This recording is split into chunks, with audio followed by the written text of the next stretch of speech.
Nebraska fans, let's sit down and have an honest conversation. How good is this offensive line really? Because for the first time in a long time, there are legit expectations that this could be one of the best units in all of the Big Ten, but will it live up to the hype? How good is it really? Because while I agree, there are some bright spots, there are some things to be optimistic about, there are also some massive red flags that we need to address. So in today's video, we're going to figure out how good Nebraska's offensive line really is using advanced statistics, advanced graphics, film, and so much more. We're going to go over every single Nebraska offensive lineman on the roster, the pros in their game, the cons, my honest expectations for them in 2025, and everything else you need to know. So really quick, this is a jam-packed video. You're going to want to watch the entire thing because it gets crazy. Hit that like button if you're fired up. And also, it would make my day. If you're a diehard Nebraska fan and you're not subscribed, and you enjoy daily Husker content, what are you waiting for? Hit that subscribe button. Thank you so much. But without further ado, let's get into it. This is a big time video. Let's sit down and have a conversation about Nebraska's offensive line because we know how important this positional group is. It makes or breaks ball games, especially in the Big Ten. And recently, it's broke a lot of ball games for Nebraska. It hasn't made a lot of them. But that might change this year. There's a lot of optimism. There's a lot of things to be positive about when it comes to this unit, but there's also some massive red flags, not only with some of these players, but with our offensive line coach, Donovan Raiola. So I want to get things started talking about the starting five for Nebraska, left tackle all the way to right tackle, what you can expect from these guys, the pros and the cons, and so much more. So let's get things started with our bona fide left tackle. There's going to be no battle there. This is Alabama transfer Elijah Pritchett, one of the most infamous players in America, not necessarily for good reasons. Now, let's start off with the pros about Elijah Pritchett.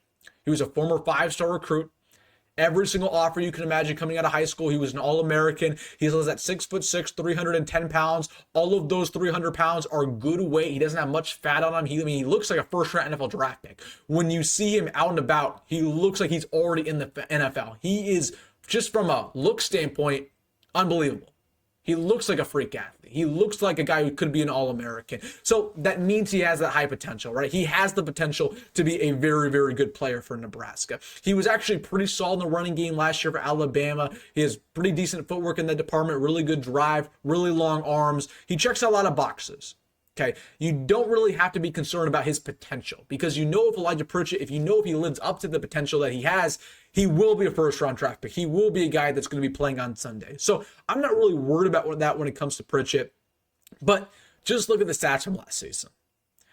He was infamous, and not for good reason, because of the fact that he was one of the worst offensive tackles in all of college football. He played in 13 games, started 12 of them. In that time, he gave up 6 total sacks and 31 pressures. Now, it was a tale of two different stories. At left tackle, he was absolutely horrendous. He'd give up sack after sack. He'd have no technique. He looked completely flustered in the pass pro. And then midway through the year, Alabama decided, you know what? Elijah's not very good at left tackle. We're going to move him to right tackle and see how he does. And right tackle, it's an adjustment, right? You're basically doing the exact same thing backwards. Some players can't play left tackle. They can only play right and vice versa. Elijah Pritchett proved to the Alabama fan base last year that he's unplayable left tackle, but he was really, really good at right tackle. Now, here's the concerning thing. Nebraska wants him to play left tackle, and that's pretty much set in stone. They paid him over $1 million in the transfer portal. You don't pay that for a right tackle. You just don't. Because left tackle is so much more important to protect Dylan Raiola's blind side. So while Elijah Pritchett was terrible at left tackle last year, objectively, statistically, film-wise, they're going to give it another go. And you know what? If I were the coaching staff, and I'm not, I wouldn't do that. I'd put him at his natural position. He played right tackle in high school. He was very successful at that. He was better at right tackle for Alabama. But Nebraska, they said, hey, we put too much into this guy. We paid him too much money. He's got to be our left tackle, no question about it. We'll see how that works out. I don't think it's going to work out for them because Elijah Pritchett, he's on bust status right now. Let's be completely honest. He's a five-star who hasn't lived up to expectations. He wouldn't have started for Alabama last year if their offensive line wasn't as bad as it was. This is a make or break a year for this guy. And although he looks the part, he looks like a freak athlete, he's honestly pretty good in the running game. When you watch him on film in the pass pro, he's just giving up sack after sack. He has no technique, no good footwork. It's just, there's a lot of things to be concerned about with Elijah Pritchett. If he lived, again, it's the classic tale of very high ceiling and very low floor. high ceiling is he finally is that 5-star prospect that he was coming out of high school. And that's awesome. And that could mean he goes off to the NFL after 1 year. The floor is he's completely unplayable. He gets benched, and you have a huge problem at that left tackle spot.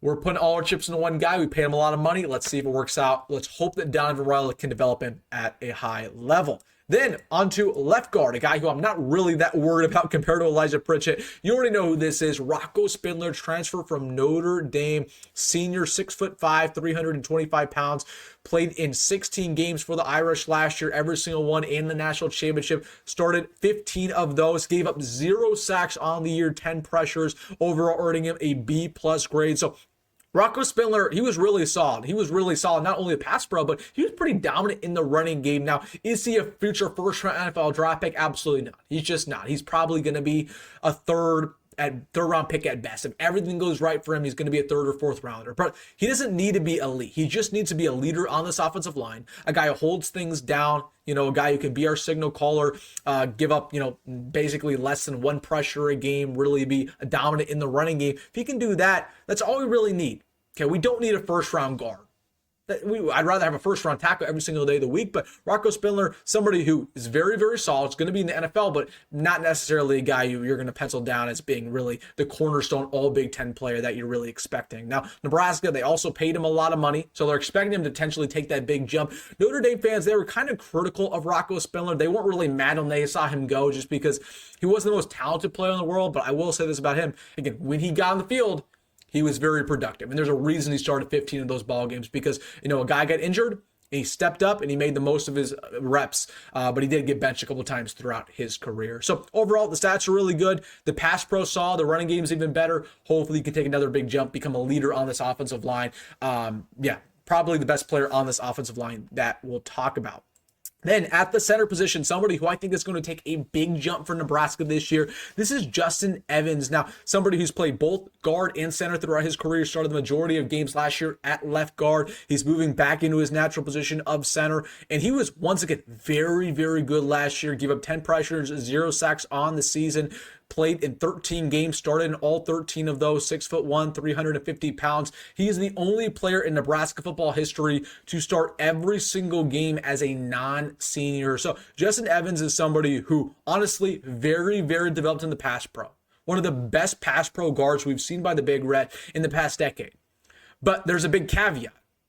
He was getting exposed in the running game all of last year. He was really, really poor in the running game. And there's a reason why, when the season broke down and we lost 5 of our last 6 and we couldn't run the football worth a darn. Part of that was because of a guy like Justin Evans and a couple other offensive linemen like Ben Scott.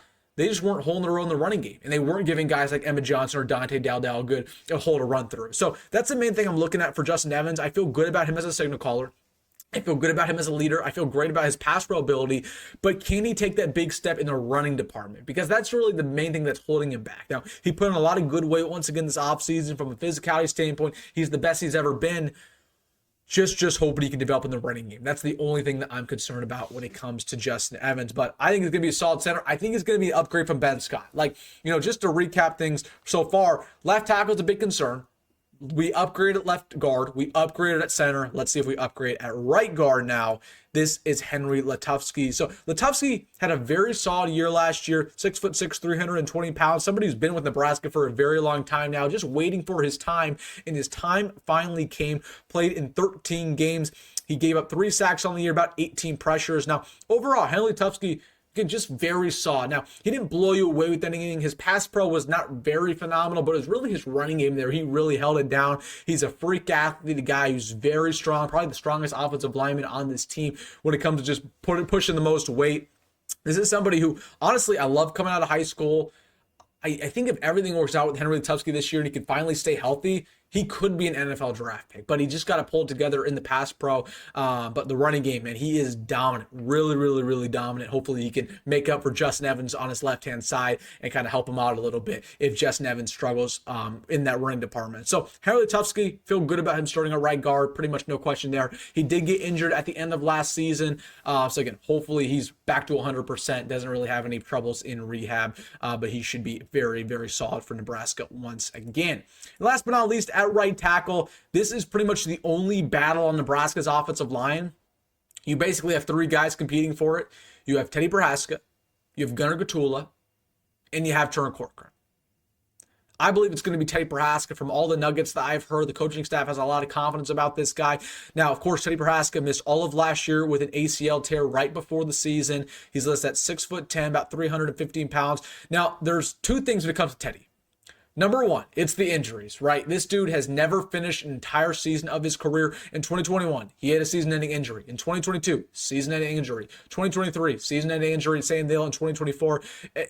He gets injured. And that's the problem with him being as tall as he is. When you're 6'10", you have a lot of lower body injuries in your knees, your ankles. You have a lower center of gravity. It just doesn't work. And there's a reason why there's not 6'10" tackles in the NFL anymore.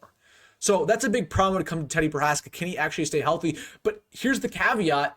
When he's actually on the field and when he is healthy, he's a darn good tackle. I mean, he's held his own for the majority of his career with Nebraska. There's a reason why he started a couple ball games as a true freshman. That's pretty much unheard of. So Teddy Prochazka, it's just about him staying healthy. I'm not worried about him on the field. I know he can be a productive player. I know we saw in the past, bro. He's pretty solid in the running game as well. Like, he's a pretty complete guy.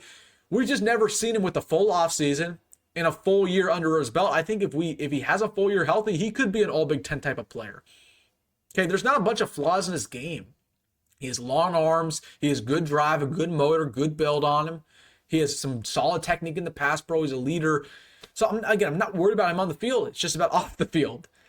Easier said than done. And there is a real possibility where Teddy Prochazka plays 2 games for Nebraska, he plays lights out, and then going into that Michigan game, gets injured again, out for the season, his career's over. And that's a very real possibility, so just buckle up for that. And in that case, which is very real, Nebraska has to tap into this depth. Let's talk about Nebraska's depth, starting at the tackle spot. Gunnar Gottula, I believe, will be our swing tackle off the bench. 6'6", 310 pounds, going into his third year with the Huskers. Actually played in 11 games last year as a second-year player. Started 9 of those, gave up 2 sacks, 16 pressures on the campaign. So overall, Gunnar Gottula, I mean, he was pretty good. He was for being thrown out in there as a second-year player. He played left tackle. He also played right tackle. He was pretty good. Now, was he an all Big Ten caliber guy? Absolutely not. But I gave him an A- just because I was expecting him to go out there and stink it up. Not going to lie to you. It's very concerning when somebody who's just learning how to get up to the Big Ten defenses and learn the speed of the game goes up there and actually plays real opponents. And he held his own for the most part. So Gunnar Gottula, I'm just looking for him to take that next big step to be a potential all Big Ten player. Because it feels like with these Nebraska offensive linemen in the past where, Bryce Benhart will play, his second year, Justin Evans will play his second year, whatever, and they never get any better. They're just always the same player for the rest of their seasons. Can Gunnar Gottula actually take that big step and actually improve dramatically? Because it feels like a lot of these Nebraska players in the past just haven't. So that's what I'm looking at when it comes to Gunnar Gottula. Then, Turner Corcoran. This is an infamous player. Senior, going into his last year, eligibility, 6'6", 310 pounds, could play guard and tackle off the bench. Playing 4 games last year, then injured, his hamstring's been out, and then he was out for the year. He gets a D grade from last season just because, once again, he did not stay healthy, and when he was actually on the field, he was absolutely horrendous and unplayable. Turner Corcoran is different from Teddy Prochazka. Both of those guys deal with injuries, but when it comes to Turner Corcoran, when he is on the field, he's not very good in pretty much any department. He's a liability in the pass pro. I believe one season, I think it was 2022, he gave up 36 pressures on 1 year, which is even worse than Elijah Pritchett. He's really bad in the running game. Like, there's just not many things that Turner Corcoran does well, which is kind of terrible because he was a borderline 5-star recruit coming to high school. Nebraska beat out teams like Alabama to land him. So my main thing with Turner Corcoran is that the expectations are off for him. The spotlight is off. He's not going to start this year. That doesn't mean he can't be a good player. And all I ask for Turner Corcoran, if he gets in the ball game, if somebody gets injured, his name is called, go out there and finally live up to expectations. Because nobody's expecting anything from you anymore. If you go out there and stink it up, it is what it is. Just go out there, play your game, play with your athleticism, and we'll see you on the other side. So overall, though, it's not bad having a guy with his experience on the bench. Like, I think that 70 for Nebraska is pretty good. You have, obviously, a very experienced starting 5. You have Gunnar Gottula as your swing tackle, which is one of the better swing tackles we've seen from Nebraska in the past couple of years. You have Turner Corcoran, well, although there's some massive concerns for him, he's a veteran. And you kind of like having a veteran off the bench who could play tackle or guard. Now, let's talk about the rest of Nebraska's offensive line because it gets young and it gets a little bit concerning. Grant Brix is a second-year player who can play tackle and guard. I like him at guard a lot more. He's 6'6", 310 pounds, former 4-star coming out of Iowa. Now, the thing about Grant Brix is his technique is really bad. And that's why I don't think he's an offensive tackle, because he's never really done pass pro ever before. If you watched him in high school, he was dominant. He was pancaking dudes 24/7, but his team never threw the football. And for that reason, he really struggled last year with learning the fundamentals, learning the footwork, learning where to put his hands, learning how to beat swim moves, bull rushes. It's a lot easier to teach that technique when you're at the guard position rather than the tackle position. So I do believe Grant Brix' future is at guard, which isn't a bad thing necessarily. Like, I think he could be a very dominant guard. I feel great about him in the running game, but if he can develop himself in the pass pro, he's going to be one of the better players in the Big Ten. But the thing when it comes to Grant Brix is that he's just not ready. He's just not ready. If you're expecting him to play this year a lot, it's probably not a good scenario, because if he plays a lot this year, I think he's going to get exposed with just his lack of technique in the pass pro. So hopefully it takes 1 or 2 more years to really see him, but I expect him to be on this 2 deep. And, the coaching staff, they said he took a big jump this offseason. I have to see it to believe it, but I think he's going to be a really, really good guard when it's all said and done, but just has to develop himself in the pass pro. Then speaking about Preston Taumua, kind of an opposite scenario here, former 4-star, also going to a second year. I think Preston Taumua is a lot more developed this far in his career, just because not only is he very, very developed in the pass pro, kind of opposite of Grant Brix, but his running game is not too bad either. He was number 2 player coming out of Hawaii. He's somebody who has a lot of good weight on him, kind of similar to a guy we're about to talk about, also coming out of Hawaii. The coaching staff loves him. This is somebody who I think is honestly a lot ahead of Grant Brix early on in their careers. If we had a conversation about who to plug in at that left or right guard spot due to injuries, I'd vouch for Preston Taumua a lot more than I would for Grant Brix, just because I think his pass pro is very, very, very solid, because that was really the highlight for him coming out of high school. Is his footwork with his hands, and his running game is very good as well. Then the last guy to wrap things up with the 2 deep, our starting center, or I shouldn't say our backup center, is going to be Sam Sledge, who was kind of in the mix at that center battle, but he's going to be our backup going into his 3rd year out of Creighton Prep, 6'4", about 300 pounds. Sam Sledge has a solid career. I mean, he was a pretty low 3-star recruit. A lot of people really didn't want him coming out of high school as a Scott Frost take. He's turned out to be very, very solid. He's a leader. He's put on a lot of good weight. Once again with him, though, pass pro. It's pass pro, pass pro, pass pro. Running game, not too worried about him in that department, but pass pro, get better at that. Hopefully he can continue to develop his snapping as well, because we just can't have many more snapping errors like we've had in the past. Then talking about some of these veteran depth pieces. Jason Majacek is somebody who quietly behind the scenes, the coaching staff really likes. They transitioned him from defensive line to offensive line, just a big bruising guard. So watch out for him potentially being on this 2 deep. Tyler Knack, kind of a make it or break it year for him, transfer from Utah, going into his 4th year. I mean, he's finally got to break the 2 deep. And the coaching staff, they like him. He might be in this tackle battle, but we'll see when it comes to Tyler Knack. I don't think he's very talented, to be honest with you.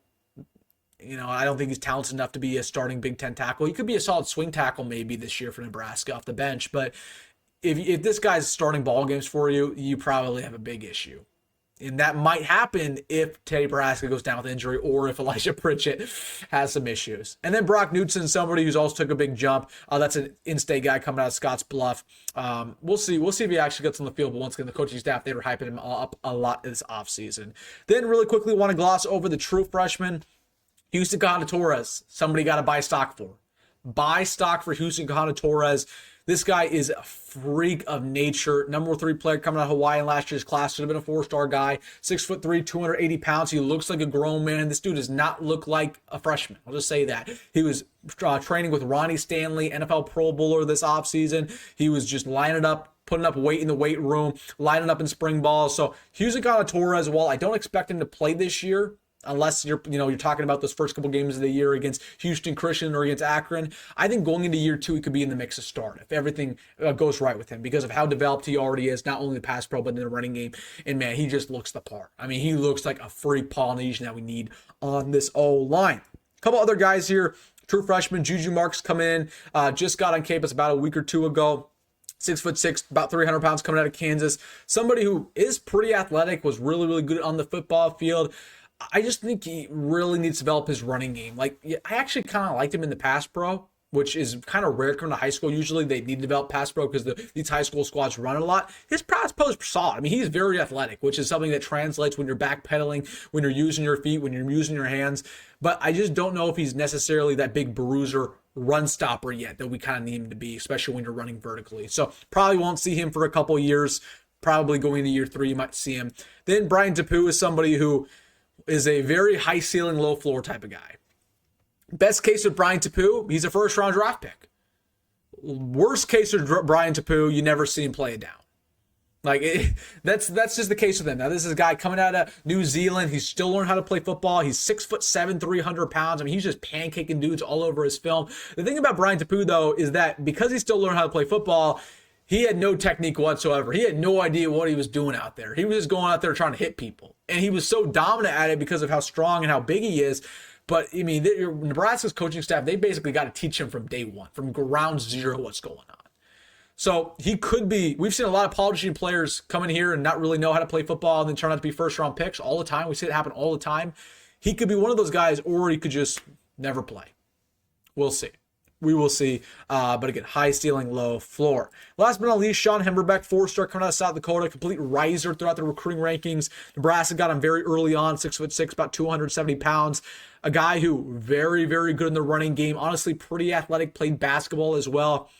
But just again, about that technique, probably won't see him for a couple of years. Just none of these guys are blue chips, really. And there are some concerns there with his pass pro ability. But I like his future, really do, if he can develop at a high level. So overall, talking about Nebraska's offensive line, having this conversation, how good is it really? I really like the 7 deep. I will say that. I feel like our 7 best offensive linemen on this team are the best it's been in a long time. Genuinely believe that. But the tackle position is such a massive concern in my mind. With Elijah Pritchett and how bad he was at left tackle last year, just objectively, don't want to sound like a hater, but that's the truth. With Teddy Prochazka and all of his injuries, despite the fact that he plays well when he's on the field, Teddy Prochazka always gets off the field with injury. There's a very real possibility where both of these starting right and left tackles just don't work out. And then you have to tap into this depth. And do you feel confident about putting Gunnar Gottula out there? Do you feel confident about putting Turner Corcoran out there? Do you feel confident about putting Brix out there? I just don't know if I'm there yet. So I actually feel really good about this interior. Like the starting 3, Justin Evans, Rocco Spindler, and then Lutovksy, that's a freaking solid duo. That's really, really, really good. And I think Turner Corcoran's a better guard than he is tackle. I think Brix could play guard at a pretty serviceable level if he were to be a backup. Same there with Preston Taumua. Same there with Jason Majacek. So I actually really, really like the interior line for Nebraska. It's just the tackle position. It all hinges on Elijah Pritchett, honestly. It really does. So for that reason, I'm going to give this unit a C+. C+. Really like the interior. Very nervous about the offensive tackles. If Elijah Pritchett lived up to expectations, could be that first-round pick that a lot of people think he could be. If Teddy Prochazka could stay healthy, I think it's an A- unit. I really do. But if all of the opposite happens, I think it's a D+ unit. So I'm going to go right in between with the C-. Hopefully the tackles can figure itself out. We will see. All right, guys, let me know your thoughts down below about everything. Hey, if you made this far in the video, hit that like button and subscribe. As always, folks, go grab, go on my roll, and I'll see you in the next one.